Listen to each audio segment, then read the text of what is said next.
Okay, Thursday morning is Zen Mind, Beginner's Mind.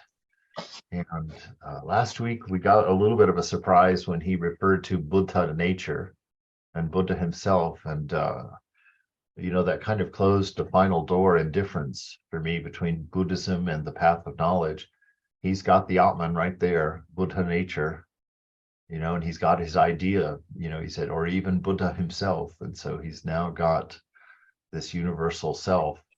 I don't know if that's unique to Suzuki and Zen or if that's Buddhism in general, but it's amazing this journey as I've been digging into this Vedic Christianity and digging into this uh, Zen mind, beginner's mind, and doing the poetry.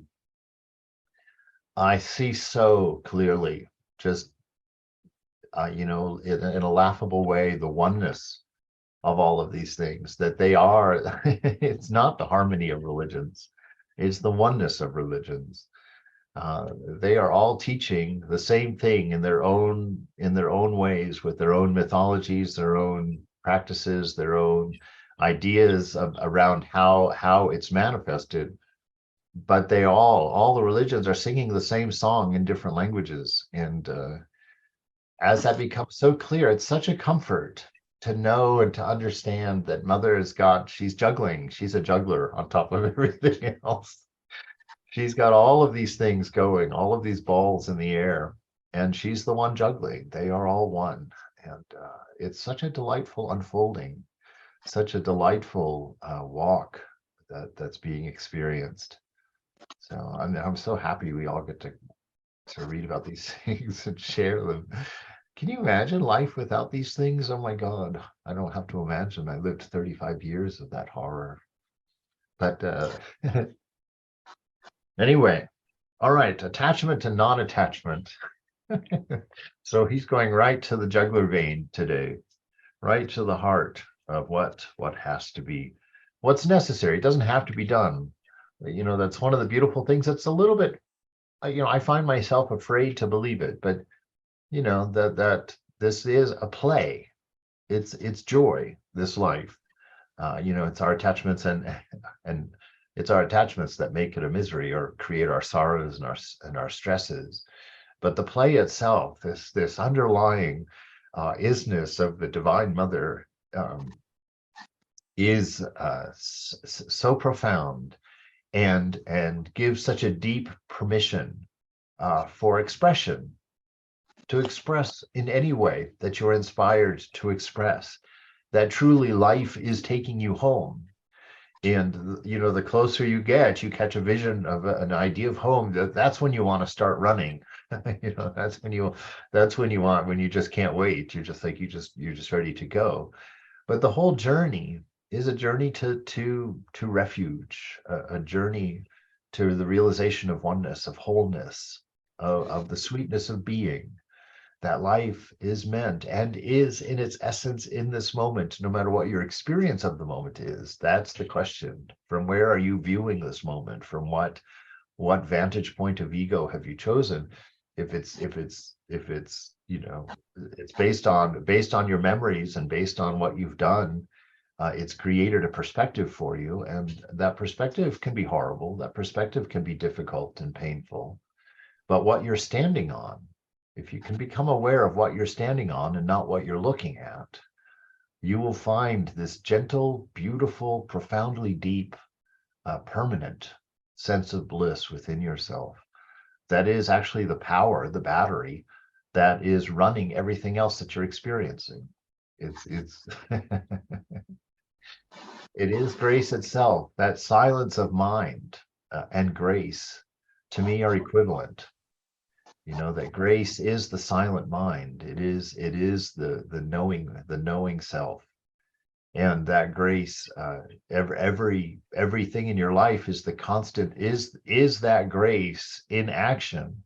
Even your sorrows are motivated or are energized by grace, because everything is a gift, no matter how difficult it is to accept or painful it is to experience. Everything is a gift of that silent grace that sits within you always. It's not coming from far away out there, from a distant God who's trying to correct you and train you. It's coming from your own breath, from your body heat.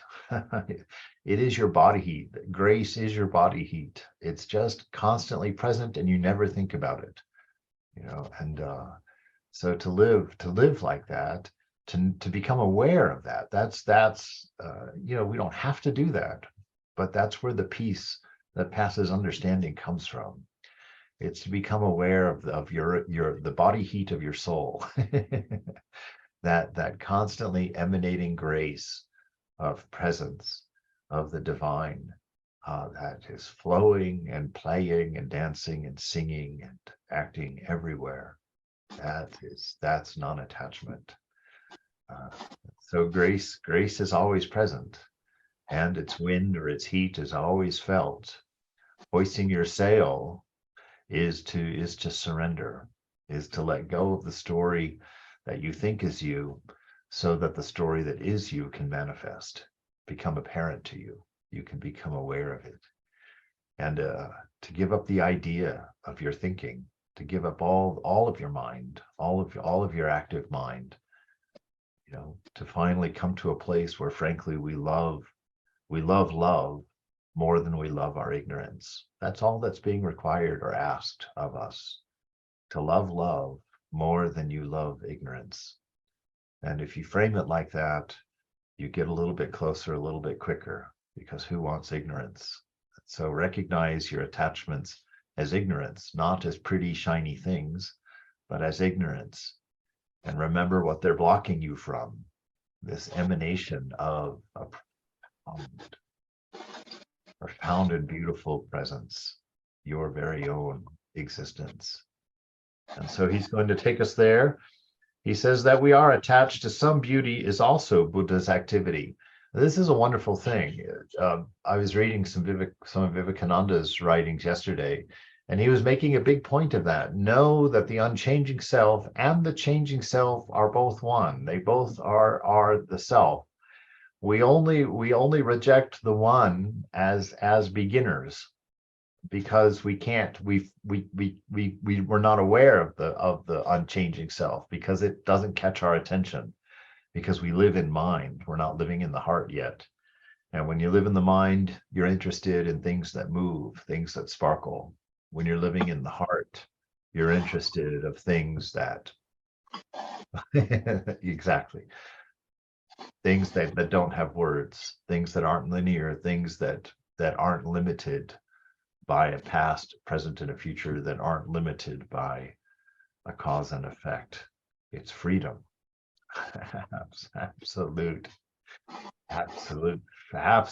freedom. Wonderful place for us to go, to be, to remember.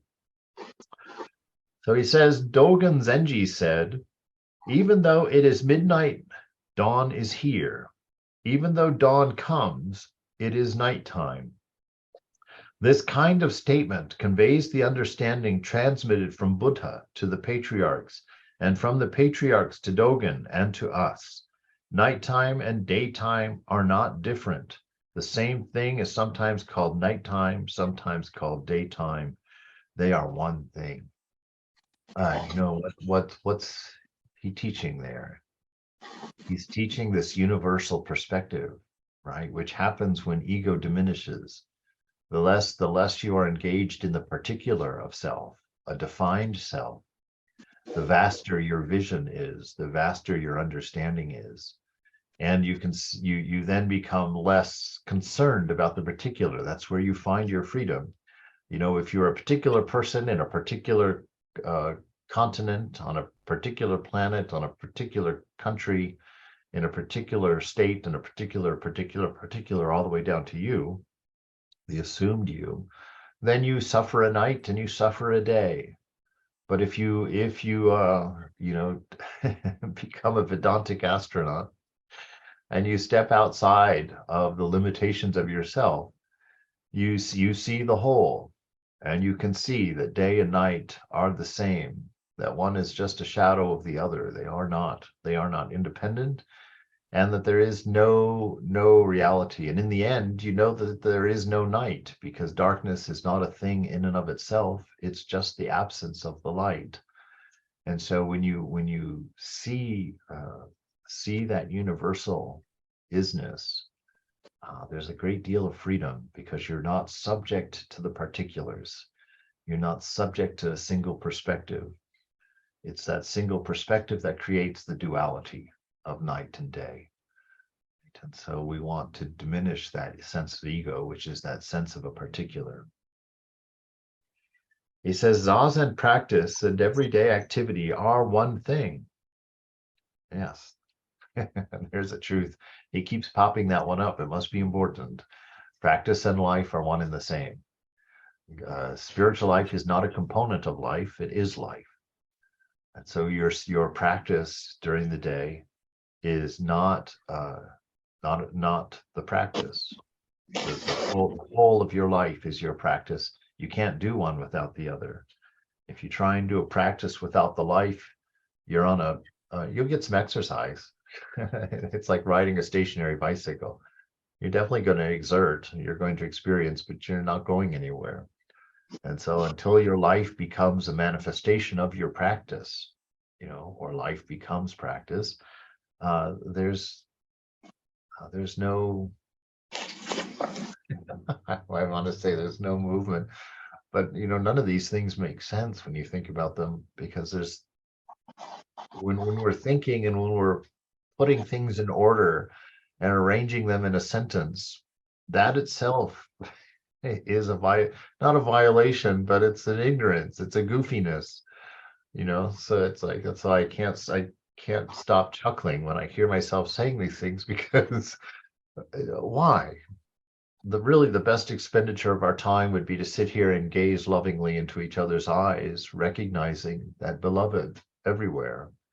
That would be the best expenditure, but then we don't need Zoom for that. But here we are, and on we go, trudging along, playing our game, carrying empty boxes from here to there, and on and on. So Zazen practice and everyday activity are one thing. We call Zazen everyday life, and everyday life Zazen. But usually we think, now Zazen is over and we will go about our everyday activity. But this is not the right understanding. They are the same thing. We have nowhere to escape.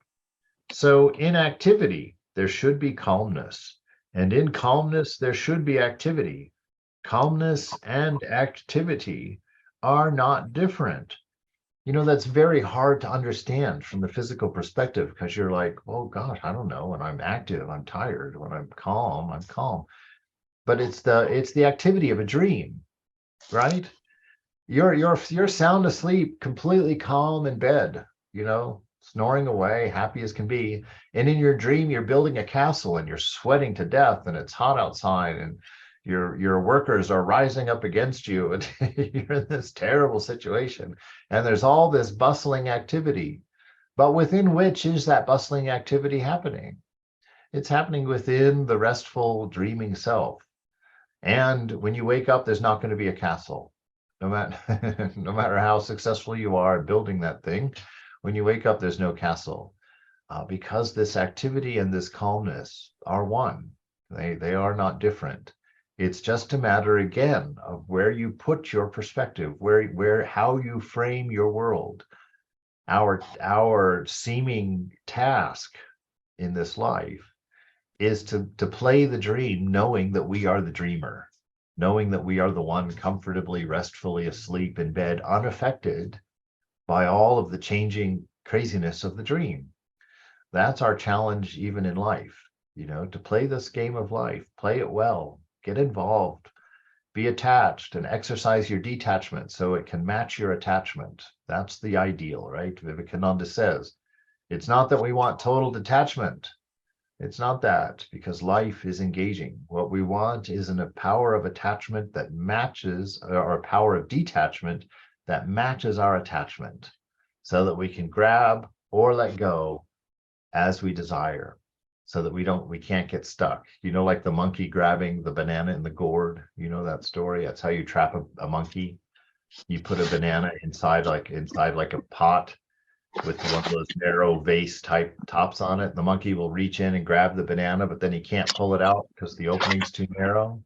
And the monkey, you can trap a monkey that way, apparently, because the monkey will not let go of that banana, and you can go and capture the monkey, you know.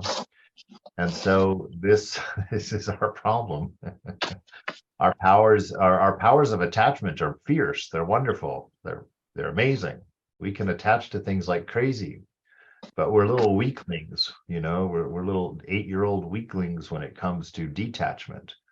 And so that's what Vivekananda says. That's why we practice so much detachment, is because that's the one thing we lack. We want them to be equal, attachment and detachment, right? Because you saw Thakur, you know, we can use attachment to express love in a beautiful way to each other. Right? When Thakur would someone would pass away, he could weep with them. So he could attach. He could attach to that particular love, to that particular person, to that particular devotee. And in that attachment came great love and learning for the other person. But then he could walk away and turn around to the very next person and smile and say, "Ah, it's just a pillowcase," and be free, right? And so that's what we want. That's the ideal, so that we can attach to the point of as a manifestation of great love for beauty, for things, for people, for relationships, you know, for anything, because that's how this universe runs. You know, that's how this universe happens. And what is this universe? It's a story of God. It's a story of the expression of a divine love that's beyond comprehension, and it's beautiful in its thing. And what a loss if the manifestation of the beloved wasn't there for the enjoyment of all. So it's the same for you. What a sadness it would be for all of us if you weren't here. And what a blessing if you were here and were able to attach or detach perfectly, so that you could love each one of us so genuinely and so sweetly, and serve us so wholeheartedly, that mark of the divine would be open and laid bare within us. But for your own self, you could go into your shrine and be absolutely with the divine, with no distraction, because you could just laugh and say, "Ah, just a dream." And you're free to enjoy your own oneness, your own freedom. So your attachment does not become a burden to you, as it has for so many of us already, because we don't have that power of attachment and detachment. So this is how we know about this calmness and this activity being an expression of the same. They are not different. Each existence depends upon something else. That is this is a disturbing reality. I remember going to the shrine. I read a Descartes' little essay on where he came to that conclusion. I think, therefore I am, which is all wrong. But I thought, well, it's cool that he just sat down and thought until he came up with an answer like that. And so, you know, understanding that the mind is relative, and that all of the objects that we've placed in mind, or that we've created in mind, really, that all of these objects are relative to one another, and it's all of them together that give each other meaning. You can't know if something is big or small until you have something else to compare it with. You don't know if somebody's fat or thin until you have a second to compare it with.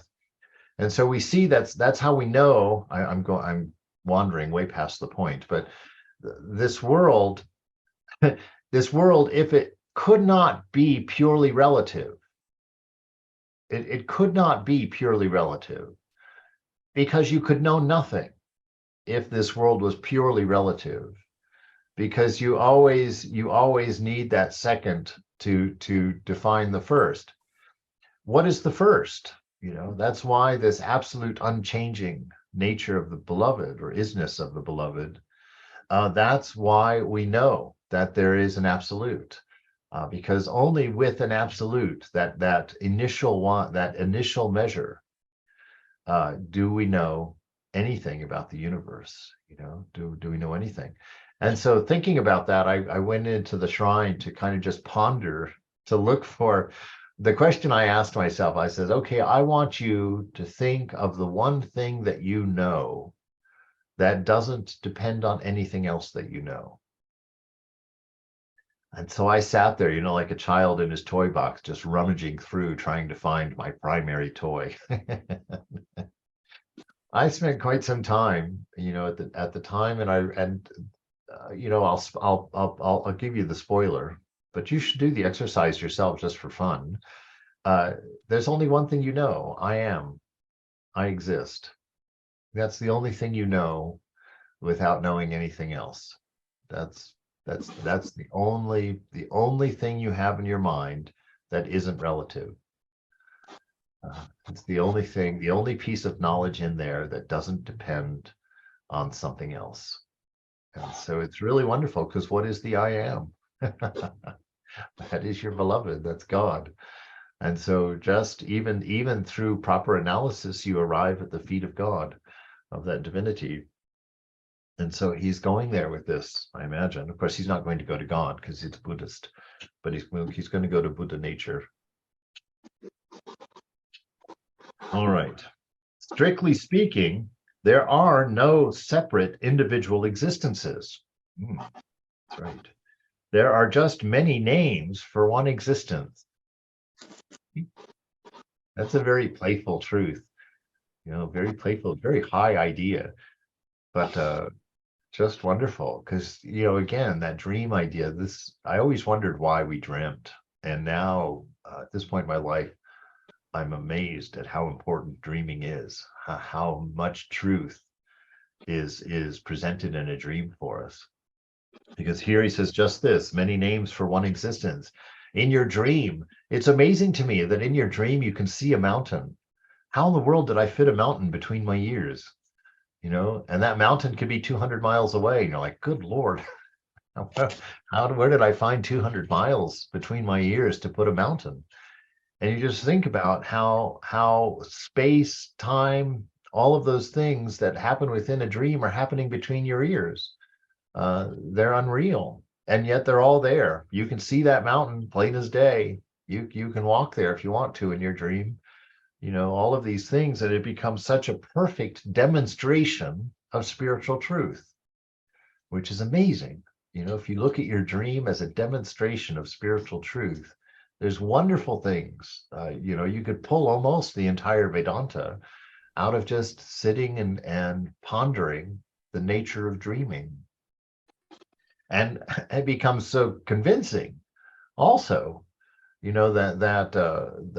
because you can see how it can be, how true that is. I remember back in 1994, I played my first video game. It's called World of Warcraft, I think. And I did it just because I just never got caught in those things, could never really get interested in them. But I played it for like an hour. And, it was one of those where you're kind of in some imaginary world and you're having to kill all these demons and goblins and whatnot. And the world just keeps going on and on forever. You can wander it forever. And after the game was over, I was sitting there thinking, that's amazing. That entire world, in literally a world of in that game, existed in a 1-inch chip in my computer. And I thought, how can that 1-inch chip give the illusion of hordes of demons and wide open worlds of kingdoms and war and all those things happening, and it's all just happening in that little tiny chip. That was before I was a Vedantist, and I just puzzled that, and it made me question the nature of this world. I was like, we don't need an outside world. We don't need that to really exist, to experience it. And of course that leads to dreaming, this notion in your mind. You've got the whole universe in your mind. That's why it's been very easy for me to accept this notion that we don't live in the world. We live in a mind. And in mind, no space is necessary. No time is necessary. No real dimensions are necessary. You can fit an entire universe in one little inch chip, one little tiny mind. And that's exactly what we've done. We all have carried our segment of the divine mind and created an entire universe in symbol. Because if there is nothing there but a 1-inch chip, then everything you see is symbolic. It's something standing for something. So that mountain's not a mountain in a dream. That mountain is a vision that symbolizes mountain, the idea of mountain. And what is it made of? The same thing as the flower, the same thing as the ocean. It's made of mind stuff. It's made of whatever it is, just like on that computer chip. Whatever you're seeing on the screen, it's all the same stuff. Zeros and ones in their essence, right? Interesting that computers also are built on duality, 0 and 1. So each existence depends on something else. Strictly speaking, there are no separate individual existences. So you and I, we're just different as a symbol. I'm a symbol for a dude with these kind of weird characteristics. You're a symbol for a woman with different, or a man of different characteristics. You know, God's love tied and knitted in this form looks like a Tunga or a Mittu or a Padma. God knitted in this form looks like a Swami C or a Jan or a Rena. But it's just a different twisting of the same isness, a different pattern of the same love. That's why I like that idea that each one of our lives is necessary, because you are a unique story, a unique expression of divine love. Someone can study your life to understand a particular aspect of love. And you study my life and you come up with another aspect of love. And you study Tunga's life and it's another aspect of love. And all together, you know, this grand sum total of each of our stories almost gives a picture of the whole of the divine love. But there'll always be something missing, because it's always more. And sometimes there's more than there is. There are just many names for one existence. Sometimes people put stress on oneness, but this is not our understanding. We do not emphasize any point in particular, even oneness. Perfect Vedantin. Perfect Vedantin. God is always more than what is being expressed. The paths, there's always one more than the number we give them. You know, it's just like Thakur demonstrated. You could give a rule to Mother, and, you know, she's feisty in that way. She's going to win that argument. You can tell her, you can only put white roses on a bush and red roses on another bush. You can't put a bush that has both on them. And so someone says that to Thakur, and the very next day Thakur's in the garden and there's a flower bush with one red rose and one white rose on the same plant. And so, and I saw that one time, actually. I saw that in the monastery in San Francisco. We used to have this camellia bush that put out red camellias with white spots on it.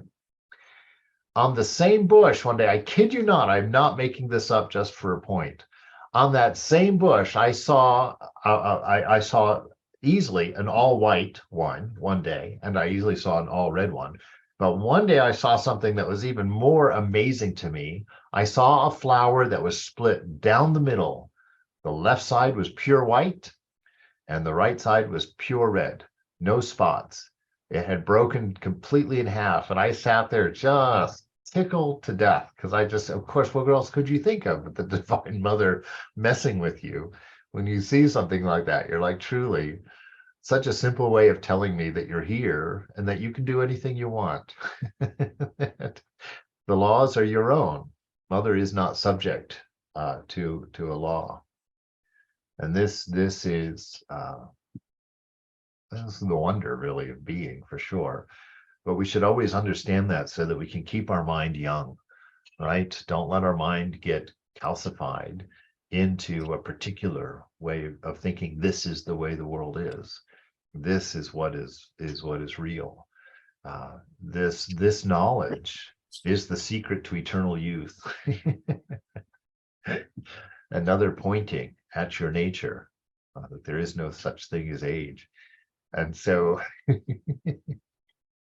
keeping this idea of accepting the moment as it is, and knowing that it's perfect as it is, regardless of what other weird thoughts come in to try and challenge that, To know this moment is perfect. To be able to do that is to keep a mind eternally young, which means we kill the idea of assumptions, because that's what makes us old, is when we assume we know, when we assume we know what's next. Oh, I've done that before. Oh, I've done everything before. Good Lord, I'm 90 years old. What do you think there is for me to see?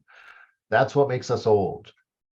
You know, the child walks around in newness and wonder all the time, because the child is seeing things as they are more closely. That's why Mother says, you know, unless you become, or Jesus says, Jesus as Mother says, unless you become like a child, you cannot enter the kingdom of God, because it takes that freshness, that lack of assumption, that lack of particular knowing, in order to experience the world in the bliss of a child, in the bliss of the child that you are, the child of the mother. And it takes that pliability, that openness of mind to accept the moment as your beloved, no matter how painful or how beautiful it is the one beloved. And it takes a pliable mind like that that can let go. That's detachment. You see, all these things tied together. That detachment in the present moment from your perspective, so that you can be taught to see the perfection, and then you can enjoy the perfection of the moment. But you have to let go of your perspective that tells you the moment's not perfect, that tries to say, no, you know, having my beloved mother pass away in this moment can't be perfect. But it is perfect. And if you can let go of your particular, you can experience the perfect even in the pain, even in the pain. So we do not emphasize any point in particular, even oneness, right? That's why we always say one without a second, because oneness implies not a second, right? You can't call something one unless you have the idea of two. And so we say one without a second, which is cheating, because we're still thinking about the second, but we're saying at least it's not there. Because we're in mind, right? That's why we don't want to identify with mind. That's why one of the primary important aspects, dare I say something that bold, but one of the primary aspects is this knowledge that you are not mind. Mind is the, you know, oh gosh, see, immediately Mother's showing me how silly I am, because of course in this, we are pure mind and Brahman are one. So yes, we're pure mind. All right, Ma, you get your point. But but we're not mind in the mind that we know, the mind that is active and constantly in a state of activity, right? Because identifying with mind is what's causing all the trouble. You know, if you could understand that mind is just a television, and you could watch it with the same disinterest that you can watch the television, and you can watch the television with the same knowledge of your power to turn it off when you're done. That's our relationship with mind. That's how it should be, because mind is what makes us small.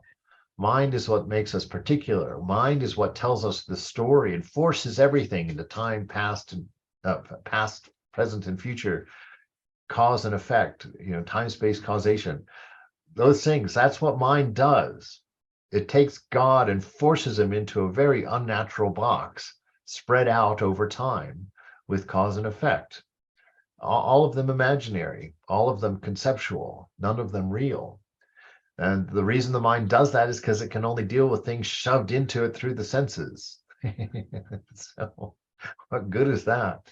You know, it's yes, it's like that. So we do not emphasize any one point in particular. Oneness is valuable, but variety is also wonderful. Yes, that's again Vivekananda saying, both the changing and the unchanging are one, and our task is to bring those two concepts under the same tree, and to be able to enjoy our picnic without having everybody fighting with each other. Ignoring variety, people emphasize the one absolute existence, but this is a one-sided understanding. In this understanding, there is a gap between variety and oneness. You know what that gap is? That gap is the silence within mind, that portal, that passage between the two, is your own mind. Silent mind takes you into the timeless, eternal, unchanging absolute. Active mind brings you into the variety, the change, the dance, the play. And so this portal lies within you. And your challenge is to come to the knowledge that they are both aspects of one, of the self, of you. And you can travel freely between them as soon as you know your imagined relationship with them. Words have to be careful, Vedanta. But oneness and variety are the same thing. So oneness should be appreciated in each existence. That is why we emphasize everyday life rather than some particular state of mind. Indeed, any state of mind is delusion. No, that's why we're not searching for happiness, because happiness is a state of mind. Bliss is the containing package. It's the battery that produces all. We should find the reality in each moment and in each phenomena. This is a very important point indeed. This is how Bhakti Yoga comes about. This is that path. This is reaching the beloved through that. It's seeing the darling in everything that you look at and feeling that same love and wonder for everything that you look at. And of course, the secret is you can't see anything in what you're looking at unless you see it in yourself. And so to begin seeing love in yourself, begin recognizing your nature as divine love, as the presence of love, as the manifestation of an unconditioned and pure love. When you know that to the degree that you know that inside, to that degree you begin to see it outside. So that brings you to that oneness in such a beautiful, beautiful way. And so seeing your love, seeing your divine darling everywhere, yeah, that's magic. It's magic, and it's a very important point. Dogen Zenji said, although everything has Buddha nature, we love flowers and we do not care for weeds. That's funny, but if you dig up a dandelion here and take it to somewhere where dandelions don't grow naturally, well, then you've got a flower. But if you keep dandelions where they grow naturally, then they're a weed. It doesn't make any sense at all. But that's the thing, you have to be taught what a weed is. But you go somewhere else in the world and a weed is a very different thing. That's right, like houseplants. You go to the Amazon and dig up a plant. You bring it here, it's a house plant. But you didn't get it in a house. You got it in the jungle. So you see this universal and this particular. You see how they play together. You see how they dance. And to become aware of them really just makes it funny. But also it's known as knowledge, divine knowledge. But then you get to see the joke of living, the joke of life, the play. You actually see it as a play. And you realize, boy, we're dancing with an artist with no boundaries. This is true of human nature, but what we are attached to, but that we are attached to some beauty is itself Buddha's activity. That we do not care for weeds is also Buddha's activity. You see, this is what allows the moment to be perfect. This is also what allows you to be perfect. When you aren't picking some things as good about yourself and other things that aren't good about yourself, when you're knowing that yourself contains both, then your nature projects. But even if your nature projects and you manifest an unconditioned love, there's still going to be somebody out there who thinks you hate them. That's the funny thing. Look at Jesus. He lived a life of unconditioned love and service, walking around caring and loving everybody. And still, there was a handful of troublemakers who thought he was out to get them and ruin their life. And, to the point they wanted him dead. And so you see how the play is. So imagine, your own perspective of your own self do you see Jesus in there, or do you see someone out to get you? That's why you have to know that you are both and neither. You are the container. And so when you think of yourself, you shouldn't, first of all, accept yourself. That's all you need to do. Accept the good and the bad as coming from the same source. And that awareness will purify it. That awareness will take away your need for either.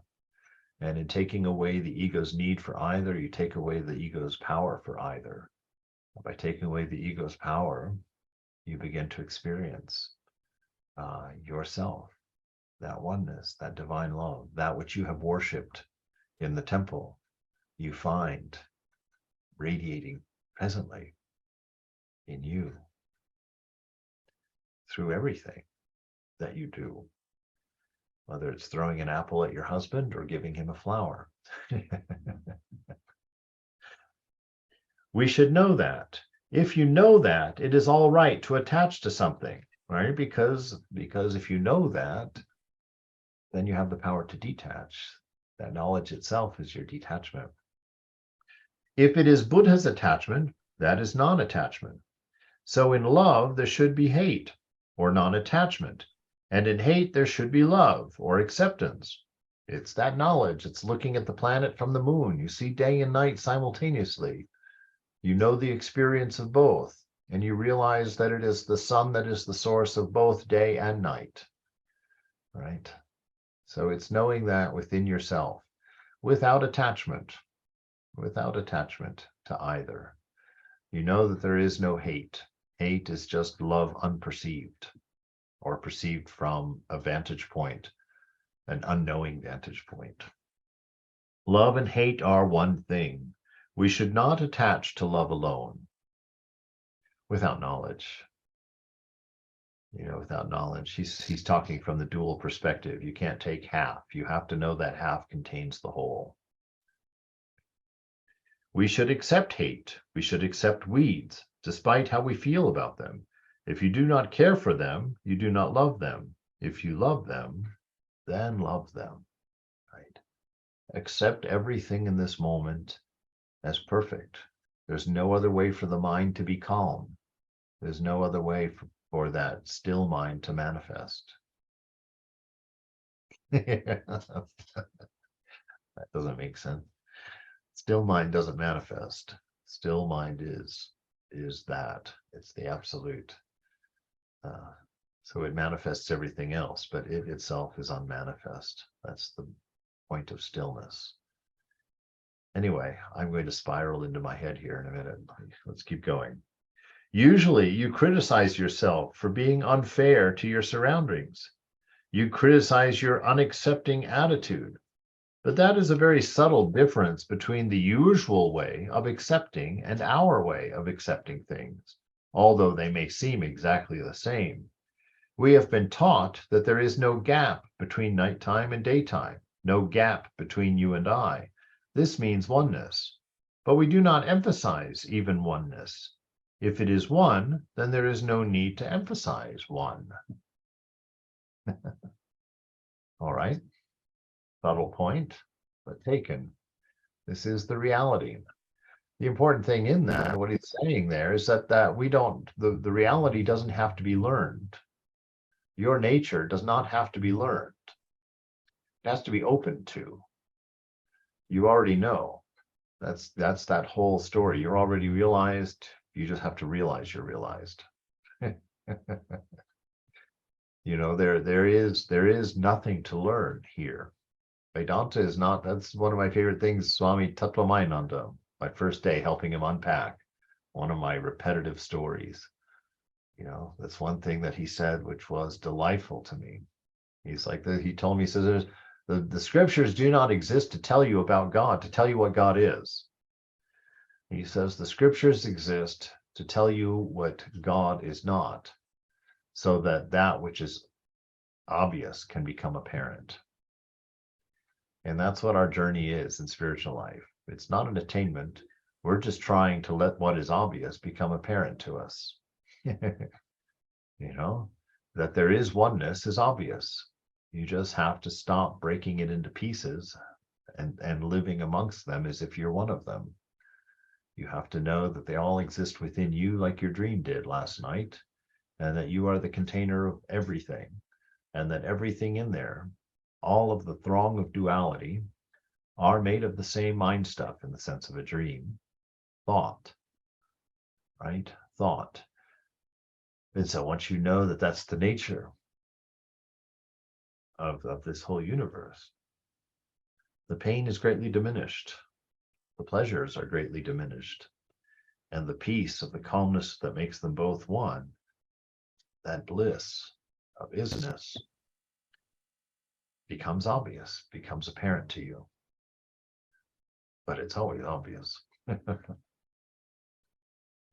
We have been taught that there is no gap between nighttime and daytime, no gap between you and I. This means oneness, but we do not emphasize even oneness. If it is one, there is no need to emphasize one. Dogen said, to learn something is to know yourself. To study Buddhism is to study yourself. Actually, to study anything is to study yourself. If we're talking one without a second, it's just a matter of how you study it. If you study it knowing that it's ultimately of oneness, then it might bring you toward that oneness. If you study it as a thing in and of itself, it's going to shatter into infinity. Right? You pick up that piece of sand, and if you think that piece of sand is other than you, and you study it, every question answered is going to bring a minimum of 2 more questions.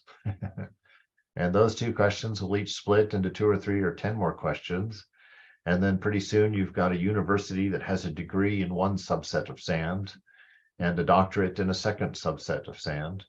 And on and on and on and on and on it's going to go, because that's the nature. You can't study infinity, and infinity only exists within mind. And all things are just thought. There's no there. We should know that immediately. When we found out that light can be both a particle and a wave, we should have just sat down and loved God. At that point, when they were first able to take a particle and put it into the state of motion and the state of non-motion simultaneously, some big bell in the universe with big flashing lights that said game over should have flashed, and we should have just understood, okay, just stop. just stop. Let's literally turn around and go the other direction. Let's go inward instead of outward, because that's just going to continue to get more and more messy. I'm not advocating ignorance really, or uneducation even, but I'm saying know that out there is fun. It's the play, after all. It's enjoyable to know those things and to go searching for those answers. But if you're looking to find the answer, it's not going to be out there. You're going to find billions of answers out there, and every one of them is going to have another question. But within, if you are the bottleneck, you are the source of all those questions, and you are the source of where all the answers end up. So know that. Don't run out into the senses for a myriad of pleasures and experiences. Turn to the experiencer, and you will find everything. Right? That's what Thakur was trying to say. If you know the rich man, then you know all of his properties and investments and everything else. If you don't know the rich man, the study of finding his properties and investments is quite an entertaining engagement, but it's the long way around. So going out through the senses for your identity, for all of your experiences to tell you who you are, that's an unending game. And every bit of pleasure will contain a piece of pain, and the play will go on. But turn around and go within and know the rich man, know the source of all pleasure and pain, and you'll find their oneness, and you'll find their resolution in Satchitananda.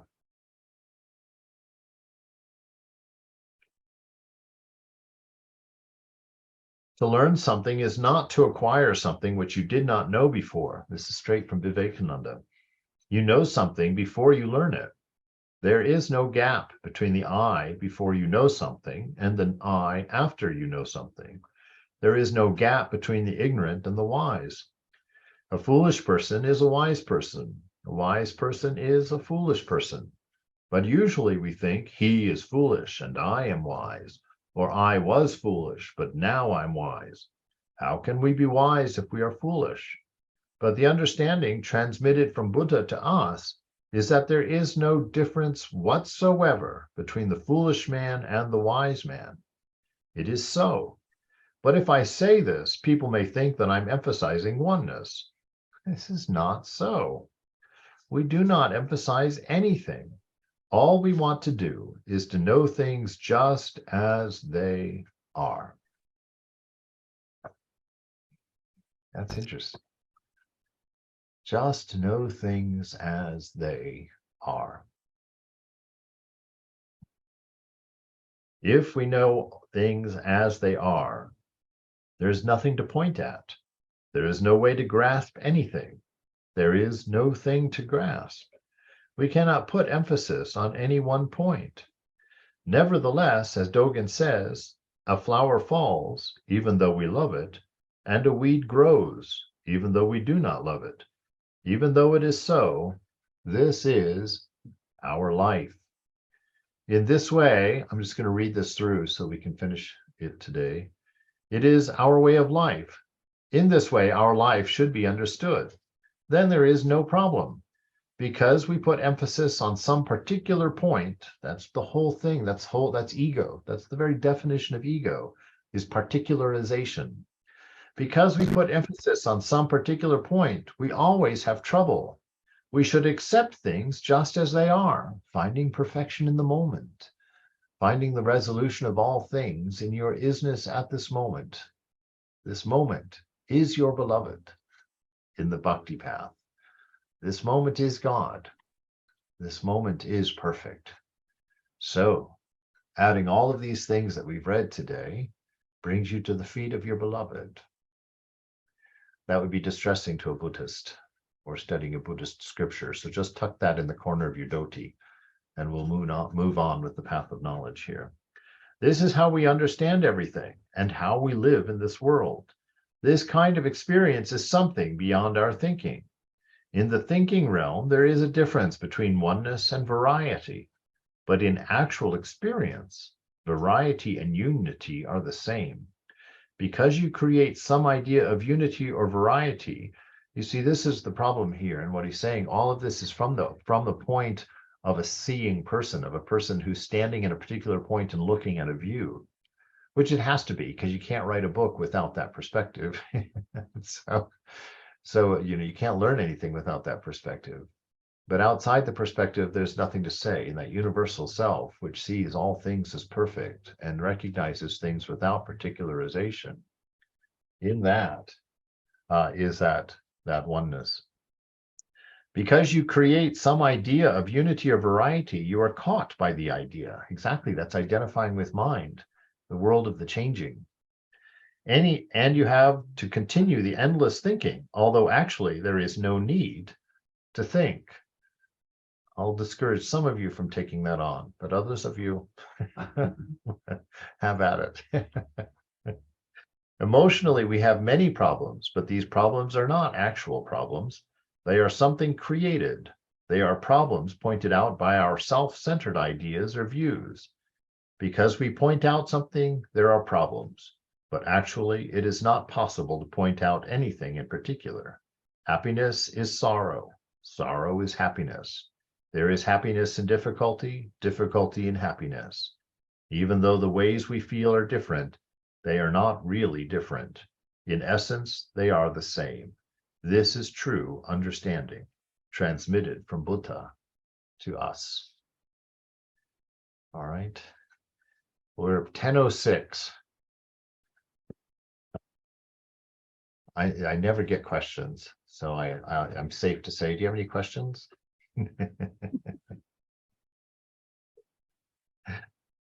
Very good. All right. Should I do class tonight? What time? 7? 7. Yeah, sure. Okay. So it was announced last week there was no class tonight. There is going to be a class tonight. So I'll be there and I'll try tell anybody that you know, because that is interested in that class. because I did make that announcement. I was going to go camping, but it's going to be stormy and cold. And so we're going to come back to the safety of home for our retreat. All right. Very good. Thank you. Thank you. Jai Thank Thakur, Jai you. Swamiji, Jai Thank Guru. Thank you, Swami. Thank you. Indeed. Be well. Be well.